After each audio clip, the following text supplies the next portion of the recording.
such great joy because we can celebrate a feast that is a feast of fulfillment and a feast of expectation.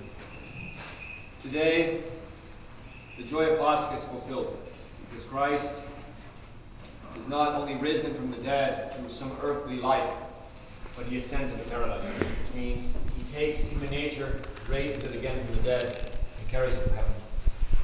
The Lord came to this earth in a state of great humility. It was not befitting him. He was born in the manger. He did not come down in glory, but he came in deep humility. And he was humbled massively his entire life. St. Paisius says his entire life was a humiliation. Every moment was a humiliation. Right? He was taught by men. He allowed himself as a little child to be taught by sinful men who were not even worthy to hold the offices they held. And yet he allowed these rabbis to teach him, these Pharisees, these judges, these scribes, these priests. Every moment he was humble. But now his apostles see him in glory. Right? They have seen him nailed to the cross. They have seen blood flowing from his side. They've seen him covered with blood. They've seen the clothes which he was wrapped in. But now they see him ascending glory. So this is the fulfillment of our Lord's work. And he will fulfill it finally when he comes again. And that's the expectation. So this feast is a great joy because they see everything fulfilled. But if we listen to the book of Acts, we see this wonderful scene of the apostles gazing up to heaven in such joy, seeing their Lord depart from them. And yet the angels say, "Why are you staring at the sky? He will come again." We are reminded of the Lord's words in the Gospel. He says, "In my Father's house are many mansions. If it were not so, I would have told you. And I go to prepare a place for you.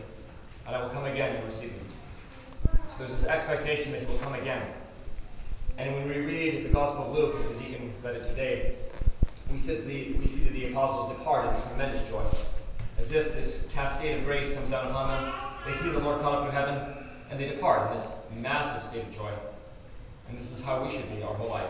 We should see this fulfillment, but we should also have this expectation, right?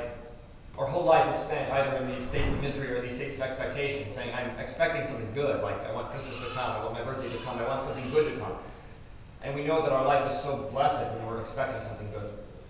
But that's what our entire life should be, is the expectation of his coming again. And we should live our lives in such a way that instead of fearing his coming, fearing his judgment, we should have such joy to be present when he comes, to say, yes, I'm ready. The Lord has come. St. Gregory the theologian talks about real expectation. He says that the whole life of a man is but one day. For the man who labors hard with longing. So for the man who really labors for Christ and really expects his coming and desires it, his life goes by like one day. Not because he's trying to hold on to it, but because his desire is so great for it to come. And he is so filled with joy as to what will come. So beloved, this feast is a great and joyful one. And we should be filled with joy, and this joy should radiate through our entire life as we expect and await his coming again.